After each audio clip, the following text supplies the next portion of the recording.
కళ్ళ నిండా కుళ్ళుతో నిన్ను చూసే వాళ్ళకి నీ కష్టంతో పనిలేదు. మనసు నిండా ప్రేమతో నిన్ను చూసే వాళ్ళకి నీ లోపాలతో పనిలేదు. కడుపు నిండా ద్వేషంతో నిన్ను చూసే వాళ్ళకి నీ మంచితనంతో పనిలేదు. గుండె నిండా అభిమానంతో నిన్ను చూసే వాళ్ళకి నీ తప్పొప్పులతో పనిలేదు. రక్తం నిండా కోపంతో నిన్ను చూసే వాళ్ళకి నీ పశ్చాత్తాపంతో పనిలేదు. వీళ్లే కాదు, నీ చుట్టూ ఉన్న ఇంకో 100 మంది నిన్ను 100 రకాలుగా చూడొచ్చు.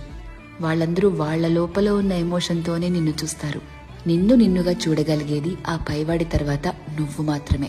ఎప్పుడైతే నువ్వు నీలో ఉన్న తప్పులు ఒప్పులు, మంచి చెడు, నీలో కోపాలు, నువ్వు చేసే మోసాలు, నీలో మార్పులు, నువ్వు పడే పశ్చాత్తాపాలు, నీ చుట్టూ బాధ్యతలు, నీ ఆశలు, వాటికై నీ కష్టాలు, దేవుడిచ్చిన లోపాలు, నీ ప్రయత్నాలు, ఇలా ఎదుటివాడిని జడ్జ్ చేయడానికి మనం వెతుకుతూ ఉంటామే, వాటన్నిటి ద్వారా నిన్ను నువ్వు చూసుకోగలిగితే ఎలా అన్బయాస్డ్ గా, లాయర్లా కాదు జడ్జి లాగా, అప్పుడు నువ్వేంటో నీకు అర్థమవుతుంది కదా.